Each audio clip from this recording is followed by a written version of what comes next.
My boyfriend and I lost power during a storm, but out of all the candles in our house, he chose to light the one my late sister made for me the day before she died, and now I don't think I can ever forgive him. I, 24F, need to start with some background about my sister. 2 years ago, my sister was unalived in a car accident. She was riding with a friend to the mall, the friend's parent was driving, and teenage boy plowed through a red light while texting on his phone and hit the car my sister, Carrie, was in. Carrie was killed instantly and her friend, June, was in a coma for 3 weeks before her parents took her off life support. When Carrie passed, I was devastated and angry and just not in a good place. Carrie and I had been extremely close. Despite a 7-year age gap between us, we enjoyed a lot of the same shows, we went to concerts together, we volunteered together, and I took it upon myself to guide Carrie like any big sister would do. Our parents were extremely busy with work most days, and Carrie and I would often cook together and do crafts when we weren't too busy with schoolwork. Carrie wanted to be a NICU nurse when she grew up, and I helped her find a volunteer position at a local hospital to help get her gain some experience being around patients. In short, Carrie was my sister and best friend, and when she passed, I was a mess. The last craft Carrie and I made together was a set of candles. We bought the wax at a local craft store and we both made each other a candle and decorated the jar it was in. That was the day before she was unalived. At her funeral, Carrie was buried with the candle I made her. The candle Carrie made me sits on my desk next to my favorite picture of her and I together at the beach.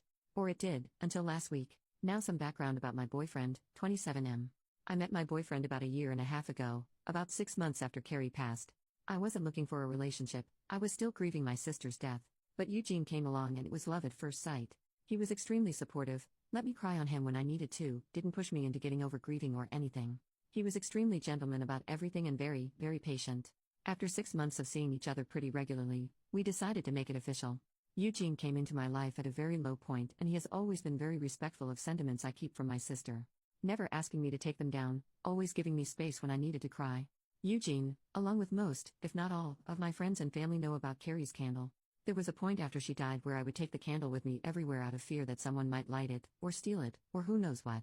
The point is, that candle was and still is a very important part of my life and something that my sister made for me and me alone. When Eugene and I moved in together about 4 months ago, I packed away most of the reminders of my sister and put out the candle and picture on my desk. I felt that this was a huge step because when I'd lived just by myself I had pictures everywhere and a few knickknacks laying around from my sister.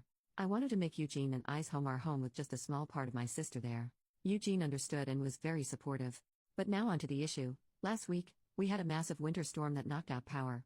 We didn't have power for over 3 days. The power was knocked out at Eugene and I's house while I was at work, which did not lose power. Eugene texted me that he was going to light some candles and try and get a generator so we could have some power, to at least be able to charge our phones, use the lights, etc. Now, we have probably over 30 candles in our house. I'm a huge fan of sales, and when Bath & Body Works has a candle sale, I like to stock up and get a range of scents. We have candles scattered all over our house. In the room where my desk is, there are no candles aside from the one Carrie made me. None at all, and there never has been. This room is also downstairs, where Eugene doesn't spend a lot of time, his desk is upstairs. When I arrived home from work last week, I noticed a bunch of candles burning in our living room, safely. Always monitored and not near anything that could ignite. One of these candles was the candle that Carrie had made me. I burst into tears, and when Eugene heard me crying he came out from the bedroom, where he was lighting more candles, and asked what was wrong. I was a wreck and couldn't get any words out. When he tried to calm me down, I shoved past him and locked myself in the room where my desk was and just cried. I don't know how he could be so stupid. He knew, and I thought he understood how sentimental the candle was and how much I cherished having a candle that my now deceased sister had spent time making with me just a day before she was unalived. I haven't been able to speak to Eugene since it happened, Tuesday of last week. He has tried to explain why he did it, because he needed candles to be able to see, but I just can't wrap my head around it. He hadn't gotten into the large candle stash I have upstairs right by the living room where Carrie's candle was, but went downstairs, out of the way to grab the most sentimental, cherished item I have. The candle was burning most of the day while I was at work and is now melted and pretty much gone. I do still have the jar it was in, but I can't look at it without bursting into tears. Reddit, what do I do? Eugene says it was an accident, but I just don't believe that. He said he was getting around to lighting the candle surplus we have upstairs but just hadn't gotten there yet, after being home about 6 hours alone with no power. I am heartbroken and feel like this is a major slap in the face. I feel disrespected. I feel like he disrespected my sister. I just don't know what to do. I don't feel like I can forgive him for this. Can or should I try to work past this? Relevant comments.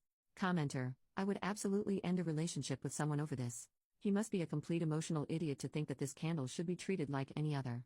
Also, I like how he tried to walk it back from I needed candles and there was one, to it was an accident. How freaking stupid he must be to think that this would be acceptable.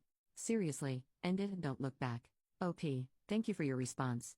I really don't believe it was an accident. From the living room to my desk room, there are probably 7 to 9 candles out, in plain view that he would have had to pass, 3 of which were lit when I walked in. I honestly believe he did it on purpose.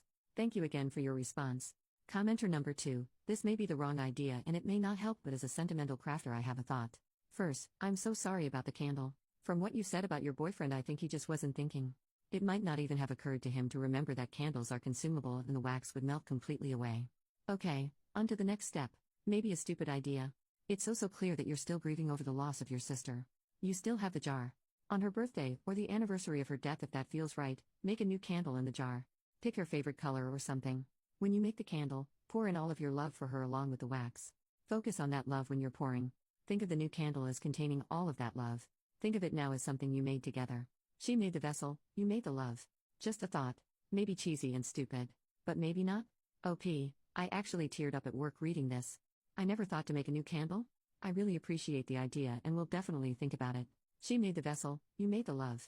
That really got to me. I am not over losing her because she was that one constant happy in my life and it's been hard. I will definitely consider a new candle to show my love for her. Commenter number 3, has he apologized sincerely or just blown it off? The magnitude of his remorse should be your guide in how to take this. If he was just an absent-minded dolt, yeah, a mistake. But a more deliberate action would have him showing little to no remorse. OP, he actually has not apologized but instead tried to defend his actions by saying he needed the candle for light and then moved on to saying it was an accident. But thinking back, I don't think he has apologized for it at all. Update, 20 days later, a few people have PM'd me in recent days asking for an update, so here it goes. My original post was the day before Thanksgiving. Eugene and I had planned to spend Thanksgiving with my parents, but that did not end up happening. On my way home from work, I stopped at a local craft store to pick up supplies to make a new memorial candle for Carrie. Thank you to that one commenter for the amazing, heartfelt suggestion. My parents and I spent a day remembering Carrie and making a new candle using some of the wax from the original candle. I also ended up purchasing a locket and having some of the remaining wax from the candle put inside it and the locket welded shut by a friend. On the evening of my post original, I got home and Eugene said he wanted to talk. I agreed we needed to clear the air before Thanksgiving, so we sat in the living room and started to talk. I was not ready for what he told me. A few commenters from my original post seemed to hit the nail on the head in a way. Eugene told me that when we first met, he was extremely turned on by the fact that I was essentially a damsel in distress. I just lost my sister recently, I was in a massive depression, I wasn't myself. And that turned him on both intimately and in a protective way. Over the past few months, I've started to become more myself. I got promoted at my job, I've joined a cooking class and have gotten out more, and I've definitely moved away from being a damsel in distress in the eyes of Eugene. He went on to explain that he burned the candle in hopes that it would throw me back into that phase because that is the only time he felt he was attracted to me. That's right, he is not attracted to me unless I'm upset, crying, and a damsel in distress. When I prodded for more information, he told me that everyone prior to me that he had dated had either just experienced a loss or was in need of rescuing. Eugene told me he was no longer attracted to me. He dreaded being intimate with me because he could no longer be the hero that was rescuing me, which is what turned him on in the first place. He didn't like going public with me because I had started to put myself together more, like not just wearing a t-shirt and jeans like I did when depressed, and that attracted the stares of other men that he saw as a threat, taking away his damsel in distress. Eugene had a whole laundry list of things he hated doing now because I wasn't in a funk anymore. I told him if that was the case then we needed to break up. He agreed and said he would go stay with a friend until he could make new living arrangements. My name is the only one on our house and I told him I would give him 60 days to vacate the house, which he agreed was fair. Over the past few weeks, I've spent a lot of time with my parents and with close friends. I don't really feel like I've been dumped or broke up with someone. I just feel like me. Carrie's candle sits on my desk where the original was and I wear the locket every day. Thank you Reddit for listening. I appreciate it more than you know. Top comment, hey, so, in a way, your sister's candle was a warning light so that you catch on to how screwed up Eugene actually is.